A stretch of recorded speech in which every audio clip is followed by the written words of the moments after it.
This morning on The Dish, a Chicago restaurant where you can really feel the heat. That is because almost everything is prepared at the El Che Steakhouse, that it is cooked over an open fire. It is a method chef and owner John Manion learned growing up in South America, where flame-broiled meats are the stuff of legend. Meg Oliver stopped in for a visit. This is like a stage, this is the set, and when somebody walks in, they don't know what they're walking into, and they see this, they come around the corner. It is a holy moment. At El Che Steakhouse in Chicago, that holy moment starts with a vision of flames on a 12-foot traditional Argentine grill. So basically, we light a fire back there, we make charcoal, and we cook. That's it. There's no gas line on that line. We cook everything over embers or over charcoal. A little beef fat on the tartare bread. The master of the menu is chef and owner John Manion, Tartare is 4 pieces. who likes to brag 90% of the food is grilled over live fire. Like this signature steak dish, a 32-ounce dry-aged ribeye cap served with charred knob onions, chimichurri, and salsa criolla. Why do you call it the party steak? It was completely a knee-jerk. The first time that we did this, we put it on a plate, and I was like, that's a party. That's a party steak. It looks like it's going to be a big kind of chewy flank or skirt steak, but it is pure ribeye with all the intermuscular fat. Melt in your mouth. Mm-hmm. So perfect. There's definitely a fun vibe here. You can't ignore like the Latin influence. There's not a lot of other steakhouses where you're gonna have empanadas, but also like this beautiful grilled seafood that we sort of specialize in. Oh my goodness. Like grilled lobster with diavolo butter, pickled shallots, and scallion. Grilled oysters with smoked onion aioli, bacon, and topped with chips. Potato chips. Yeah, potato chips, crumbled up potato chips. I'm a Midwestern kid, you know. Also on the table, a bone-in prime ribeye. There's something very Midwestern about a big, dumb piece of meat sitting in front of you. Would you like a piece? I would love a piece.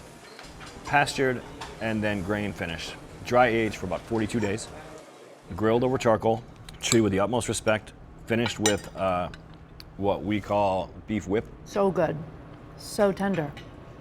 Melt in your mouth. Mm-hmm. Just as delicious, shrimp with scallion lime aioli and salsa matcha. And beef fat fries. This is like the heady days of yore with McDonald's, where they used to fry their fries in suet. This is that. And for dessert, a classic flan. So next course, 1 Delaware oyster, a little bit of rendered bacon. Manion opened El Che Steakhouse, which translates into the dude, to create an experience for diners reminiscent of his childhood. When you're back here cooking in front of this fire, what kind of memories do you remember about growing up and your trips to South America? I mean, it's not just South America, right? It's like, it's summertime. It's like Weber grills in the backyard. It's weenies. It's everything. Cooking over fire is so universal and primal. It's all of that. A Midwesterner at heart, Manion was born in Detroit, but his family moved to Brazil when he was 8 years old. An intense culture shock that instantly made a lasting impression on his taste buds. The first day when I was feeling overwhelmed, we went to the pool. It was a hotel in the middle of the city, and they had a steak sandwich. It was a beautiful, like, crusty roll. It was ribeye. It couldn't have been anything else. And my dad and I split it, and honestly, when I took a bite, I knew it was gonna be okay. You know, it was like, You remember that as an 8-year-old? I remember that to this day. The family immersed themselves in the culture and celebrated the food. The thing that sticks with me the most, and what changed for our family, I believe, is that food became so central to our life. You know, at dinner, it was what's for lunch. At lunch, it was what's for dinner. Breakfast is for amateurs. And that's how we lived our lives. It was always around the table. We ate together every night. So that sense of community, that sense of like sharing food really became fully ingrained in who I am as a human being. So this, what we're gonna do is we're just gonna put this up here. But years later, when they returned to the States, Manion graduated from college and started working in public relations. I remember going home and talking to my dad, and he was like, man, this is not you. What do you want to do with your life? And I always kind of knew that I wanted to be in the restaurant business. So right then and there, I decided this is what I'm going to do. So he enrolled in culinary school And after working in the industry, started traveling to Argentina, where he fell in love with open fire cooking.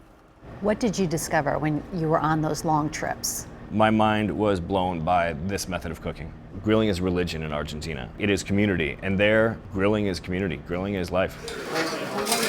Keeping with the Latin theme, Manion switched to an exclusively South American wine list when they reopened after the pandemic. What is this? We poured the Zuccardi Concreto, which is a Malbec that is aged in just concrete. Picks up no oak. It's just a pure expression of the soil, the growing conditions, and then the grape itself. Everything in the restaurant tells a story from his travels, from the tapestries and guitar on the wall to the bullhorn over the hearth.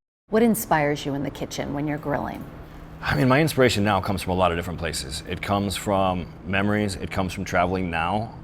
There's something about just lighting a fire and cooking food over it. There's no safety net, there's no gadget, there's nothing that's gonna help you. I think that oftentimes we ignore these skills that we had forever for convenience. This is the hard way. This is the absolute hardest way to cook in this restaurant, but we love it. For CBS Saturday Morning, Meg Oliver, Chicago. Finally, steak. I don't want to know how to have the steak here. I've been waiting. Looking forward to this all morning. Yes. Go ahead, dive in. We've been I waiting stole for some the- bites during the piece. So we have some party steaks here with chimichurri and also salsa criolla. Yes, Creole. So we're gonna try both here and see how we.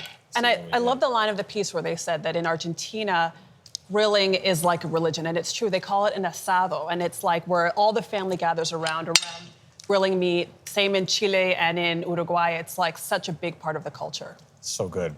It's so good. You're happy now? Well, there's a nice little piece of business right here, but there's a whole nother steak that I'm probably gonna get down to. I think some people in the break. control room might argue with you on that. All right, I can have it. After you take a bite. Send it back, yeah.